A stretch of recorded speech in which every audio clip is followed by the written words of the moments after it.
Welcome to the next episode of Take a Break. Take a break. Keep the whole world guessing. Take a break from the human race. Take a break when it gets depressing. Take a break. Pat Armistead is a voice for all that is joyful. In this series, she brings a fresh approach to emerging consciousness. Through conversational, social and emotional intelligence, she and her guests explore new models of leadership that embrace humour, empathy and compassion.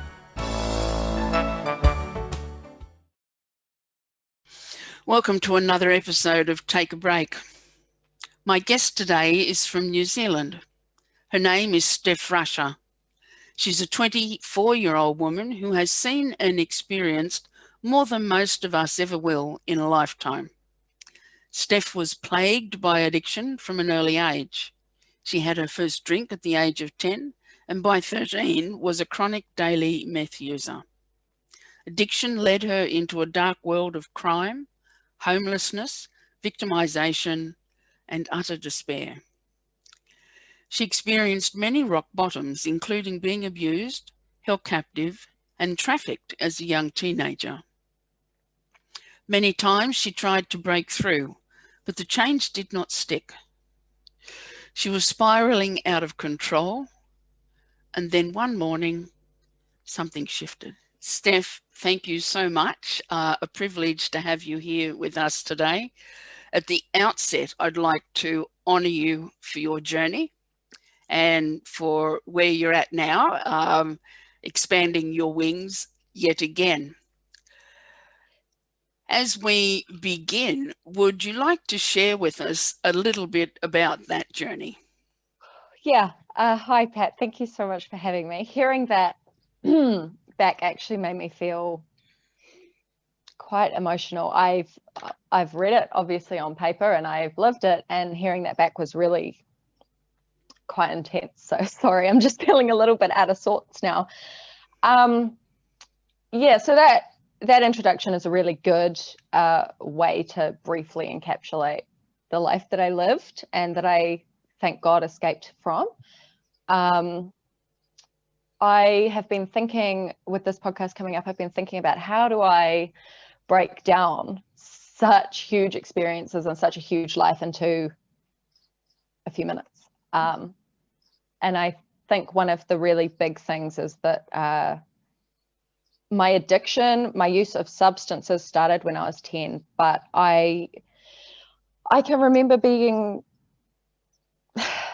like 5 and just hating myself, like really genuinely hating myself and thinking everything I did was bad and everything I did was wrong. And, you know, I think that feeling that I lived with from so young was one of the really big defining things that pushed me to seek out those substances so young, because it's not really standard for a really young child to be drinking or to be seeking out drugs. And I remember when I had that first drink at 10, I always think back because it wasn't appealing at all. I smelt it and I had to like block my nose to force myself to drink it.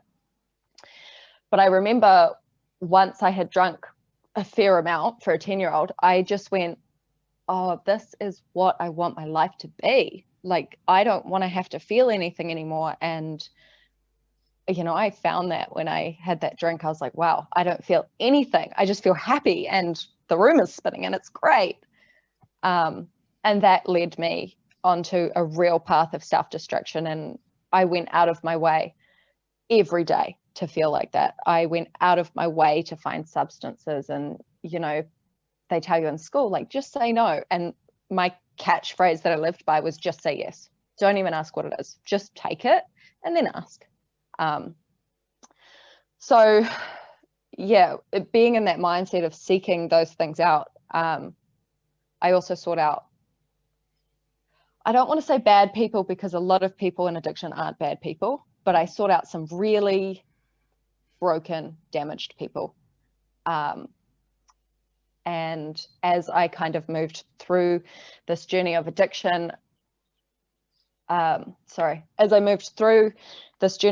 I I found myself in all these situations that I then needed to use more drugs to cover up the pain that those situations caused.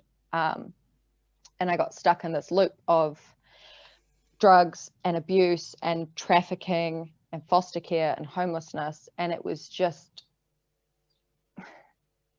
helpless. I felt so totally helpless. And for a big portion of that journey, I had my son with me. I had him when I was 15.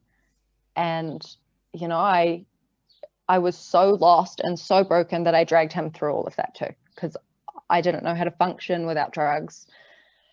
I just didn't know how to live a normal life. And I was so damaged from all of the abuse that I was just waiting for the day that the drugs were going to take me out. I was waiting for it and hoping for it. And yeah, thank God now it didn't come. But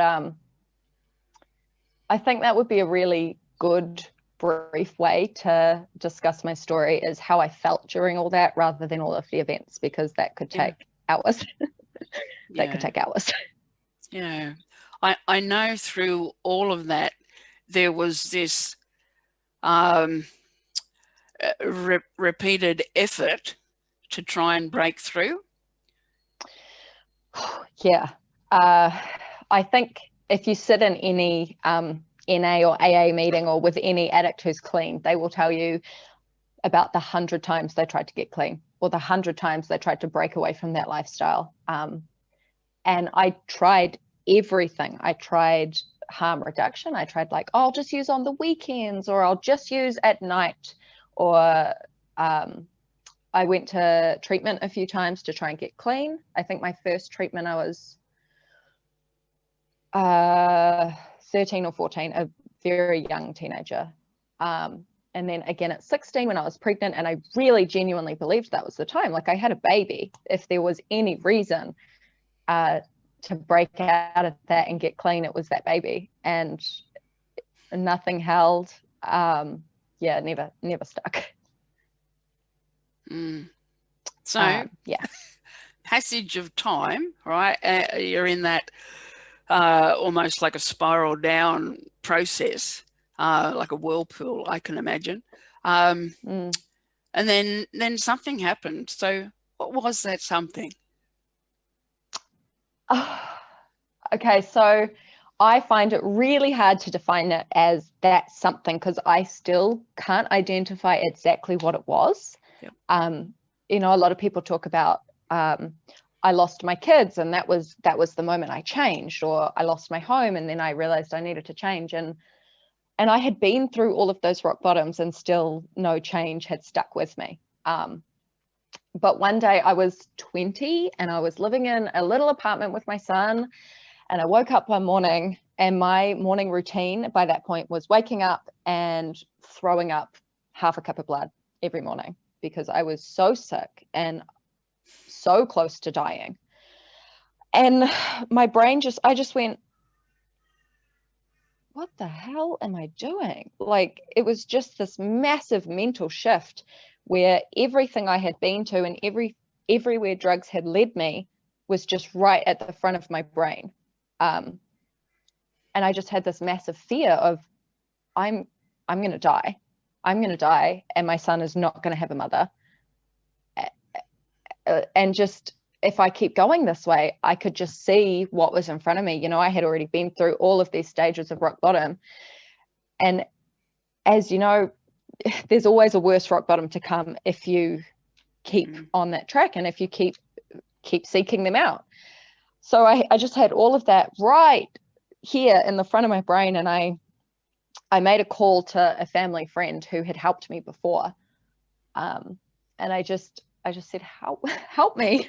Like, I'm using again, because I thought they didn't know I was using again. They absolutely did. But I said, I'm using again. I'm really scared. I'm really serious about getting clean this time. Please help me. And when I hung up the phone, I started using. So yeah, I was serious, but it was that fear. As soon as I called for help, it was like, oh no, they're going to come and help me, and they're not going to let me use anymore. So they came up from Hamilton, and they pretty much scooped me and my son off the floor and took us back to Hamilton. And, you know, I was so damaged and so broken that by the time we got to Hamilton, I already had a bag there waiting for me. I already had someone there with drugs waiting to hook me up. And that was the last time I, ever bought drugs. Didn't actually use them. They were smart enough to know that I would have done that. And they pretty much gave me an ultimatum and said, if you want to get clean, you can stay. And if you want to use that bag, you can go, and you'll leave your son here with us. And I gave them the drugs and pretty much kept myself locked in the house for 12 weeks until I could get into treatment. Okay. Mm-hmm. So in that 12 weeks, what sustained you? That first 12 weeks, honestly, a lot of sleep, a lot of self-care, and a lot of people being around me and supporting me and watching me, because I was very damaged. My brain was not functioning at full capacity, and it really was a matter of gritting my teeth and really, really just hanging on until I could get into treatment. And I started going to NA meetings and started meeting some people who were clean and spending time with them. But a lot of it was about having the willpower and the knowledge that I had to change my life. And that meant right now I have to keep myself safe and I have to stay inside. I deleted every contact on my phone. I cleaned up my Facebook. I was in another city where I didn't know many people. It was, you know, a total lifestyle change. And then, yeah, post-treatment, I was a little bit more well to manage myself. So I wasn't just locking myself in the house. No. So other people that I've talked to who've had different addictions have talked about needing to create for themselves a daily practice or a daily mantra, and to, you know, even when they're not feeling the strength of being able to voice it for real, but to be sustaining that practice. Was there an element of that for you? In the real beginning phase before I went into treatment, I used to remember my granddad talking about when he was quitting smoking, and he told me that every morning in the shower, he would tell himself, I'm not quitting smoking, I'm just not going to do it today. And that helped me so much, because that daunting, I'm never going to be able to use drugs again, was way too much for me to handle and would have pushed me to use drugs again. So it was, you know, I'd get up and I'd go, just for today, which funnily enough is the catchphrase from NA. Just for today, I'm just not going to use. I'm not quitting drugs. I can still use drugs. I'm just not going to use them today. And, you know, sometimes it was, I'm not going to use them for the next 5 minutes. It was, sometimes I couldn't even handle the concept of not using for a day. So it was, for the next 2 minutes, I'm going to sit here and drink my coffee and I won't use drugs for 2 minutes. So it was a really, really, really slow process with really slow achievable steps. And, you know, 2 minutes without drugs to a lot of people sounds achievable, but when I was at my lowest, that was not achievable. So yeah. And I think for so many who haven't, we've all got addictions of some kind, but for anyone who hasn't been in this space or, you know, been alongside someone, I think it's just that all-consuming thing is hard to imagine. Wayne Dyer, who I mentioned to you before we began, prolific author, huge spiritual advisor for so many on the planet in his lifetime, and he became an alcoholic and recovered.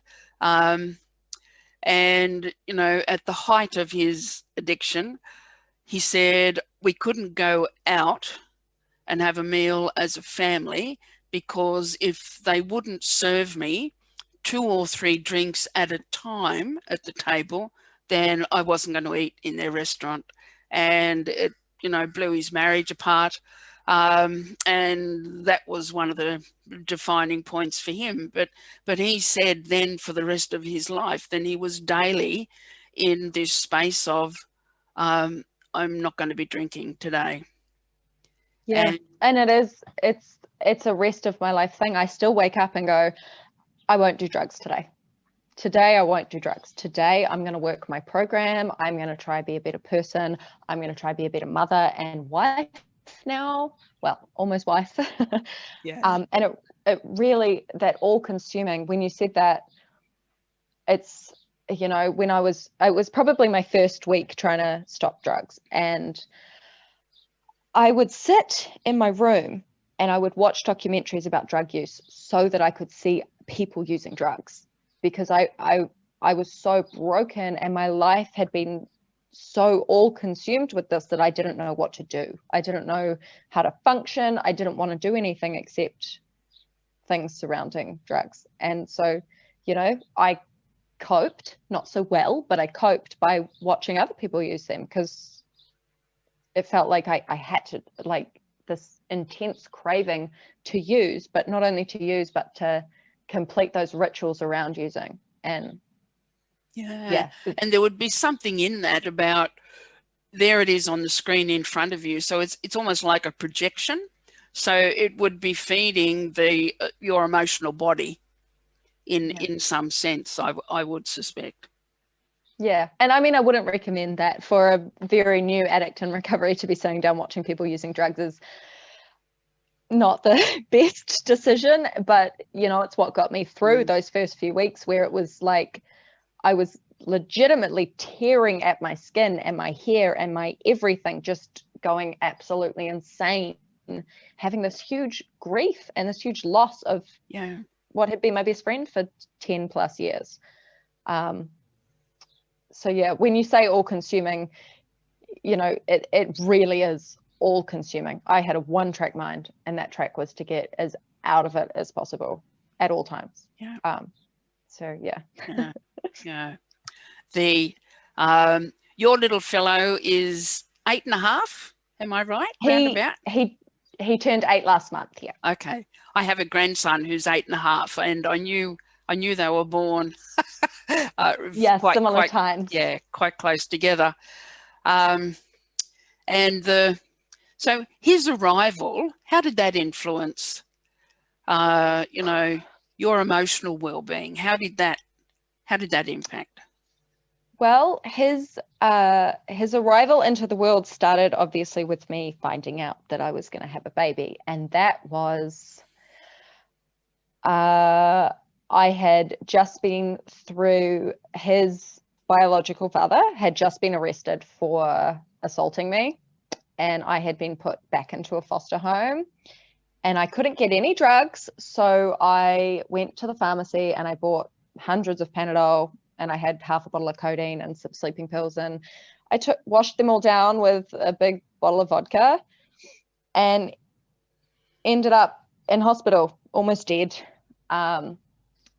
And when I woke up from that, the first thing the doctor said to me was, I don't know what saved you, because we didn't. You should be dead right now. And the second thing they said is, you are pregnant. And, you know, that was one of my lowest times. I was desperately suicidal, and I couldn't even look after myself. I couldn't even brush my teeth in the morning, let alone look after a baby. But, you know, it gave me hope. And there was obviously a big discussion and a lot of thinking about what I was going to do, and not a lot of support with keeping him, because it was, you know, I was not in a place to raise a baby. But the one, you know, it didn't save me immediately, and it didn't make me stop using immediately or make me change my life. But what it did do is it ruined using drugs for me. When I would use, he was in my head. And, you know, I thought the solution to that was to use more drugs so I wouldn't think about him. And eventually, you know, his voice and his face and everything got so strong that using, and that lifestyle was completely ruined for me. It was like I couldn't focus on anything else except the fact that I was letting him down. So in a very long-winded way, he saved my life, just not instantly. Yeah. He created the conflict. Yeah. Oh, so I'm getting emotional talking about him. Yes. Yeah. Bless him. Well, bless his arrival. You know, in hindsight, we can see the perfection of, you know, very deeply what spirit, whatever your beliefs are, send in to be the change, and what can flow from that. Steff, you now have a new enterprise called Fallen. Can you tell us, number one, about the name, and then what you're doing in that enterprise? Okay, well, the name is, the name Fallen it's such a meaningful name to me. I didn't actually want to go with Fallen to start with, because it does almost have a little bit of a negative connotation, or, you know, it sounds a little bit broken and sad. And I was thinking of sort of happier names to try and cheer it up and make it a bit happier. But this name Fallen just kept popping into my head, and I kind of kept pushing it away, like, no, that just doesn't suit it. It doesn't feel right to me. Because I was trying to keep it light, if you will. It's hard to keep it light, but I was trying to keep it a bit light. But it just kept coming back to me, and eventually I started the shop and I called it Fallen, and I called it Fallen under the impression that if I didn't like it or if it didn't suit, I could change it before we kind of get big or get known. And once I put it into my handles, my website handle, my Facebook handle and Instagram, I just went, oh yeah, no, this is it. This is great. And, you know, it does sound broken and it does sound sad, but that is, you know, the women we're trying to represent are sometimes broken and sad, and they have fallen. And yeah, in my heart, it sat really well. So that's where the name came from. It was just my brain sending me constant messages saying, you need this name. So what Fallen is it started out as a clothing line, which is all of it. We sell t-shirts, hoodies, track pants, face masks, kind of most things you'd find in a store. But all of our items have really, really strong messages about consent and bodily autonomy. And we've thrown in a few just feminist quotes for good measure, because everyone loves a good feminist quote on their t-shirt. And it started as I was just going to sell clothing. I built this whole thing around the fact that 20% of our profits were going to go to Operation Underground Railroad. Sorry. And then I realized really quickly that this could actually be much bigger than just a clothing line. Like, I started being invited on podcasts and started talking about my story just on our social medias, and realized that if I work hard enough and if we do this the right way, this could become a really big social movement. So it started as a clothing line a few weeks ago, and I'm very quickly realizing it can be much more than that, and it can be much bigger than that, and we can really take a stand and speak out for the women who need it. So that's it in a nutshell. Yeah, and that's the thing too. I think,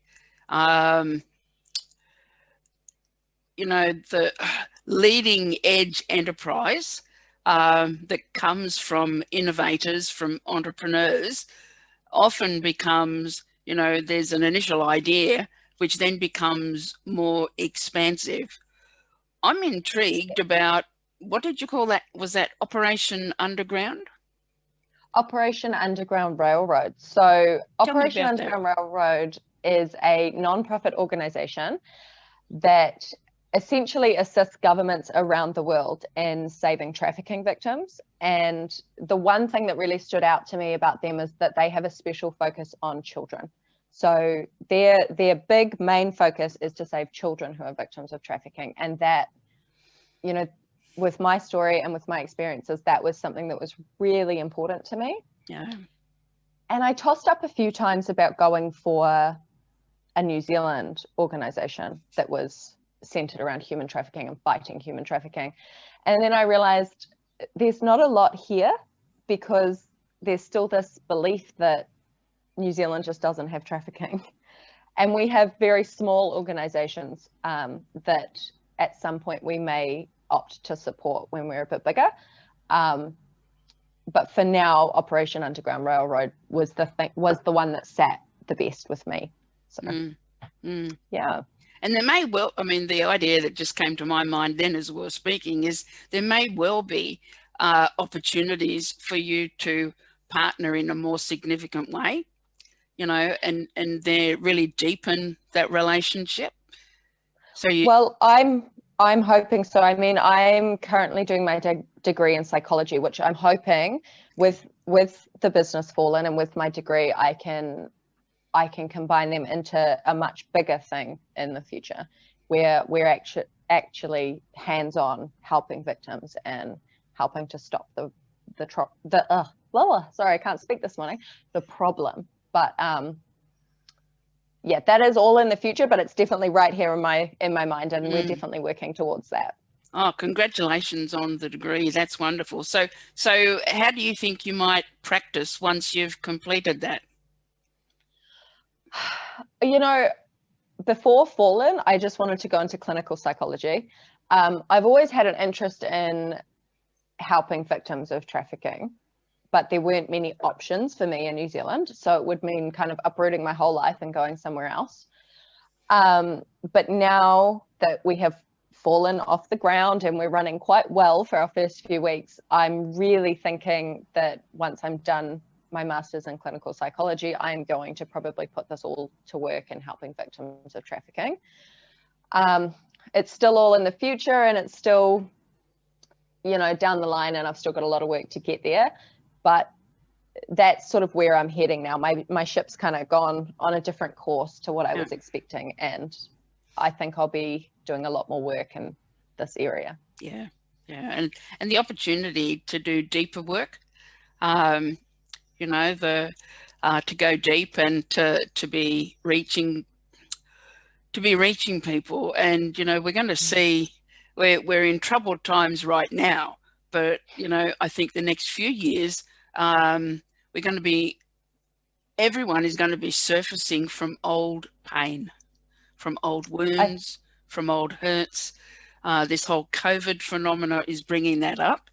And so, you know, irrespective of the level of abuse that might have been in people's paths and the nature of that, there's just so much to be done there. And it's not going to happen just by putting another counsellor into a medical practice. You know, we need practitioners who can take people on a deep journey to heal and heal well. And I truly believe that 2020, although we can probably say it's been rubbish for everyone, I truly believe 2020 is a year of change and transformation in people. And it may feel really painful and yucky right now, but I agree with you that in the next few years, I think a lot of people are going to be changing their course, and a lot of people are going to be seeking for that real deep healing and that real deep personal change. So, you know, the year of 2020, the year of COVID, seemed like the perfect year to kind of get this off the ground, because I was wondering about starting in the new year, since it's, you know, 2020 is almost over, but I thought this is the year for change. It hurts and it feels gross, but this is the year that so yeah, 2020 is hard, but I appreciate it. I think we're going to get a lot of good out of it in the years to come. So if people are interested, what's the address for the website to go and have a look? So the easiest way to find us is probably Facebook. We're at Fallen Clothing Line. And then all of our links are on our Facebook. We're still working on getting a solid domain name, so our website's a little hard to send people directly to right now. Yep. And I don't know how you work this, but I can also provide you with all the links, and you can post them below, or all right. whatever Yeah, you if you like send if you send me those and I can pop them in afterwards. Awesome.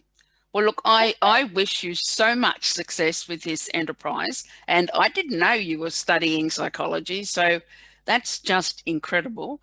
And I think it positions you, even though you're not complete yet, it just positions you in such a powerful way to be bringing that depth of knowledge and skill.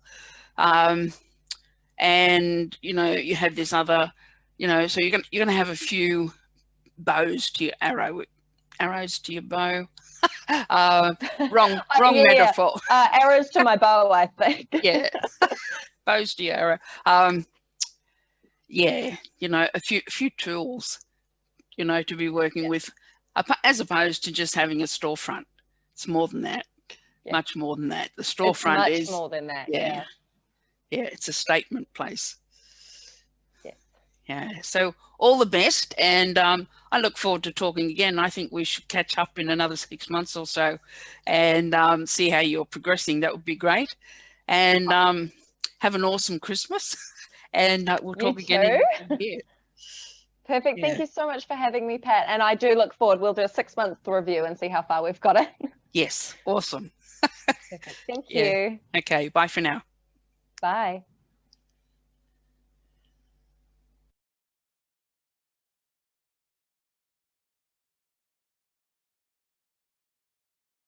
Take a break. Thanks for taking a break with Pat Armistead. Take a break. Join us next time for more. Take a break. And be sure to like, share and subscribe for updates. And don't forget to click the bell for notifications. Bye for now.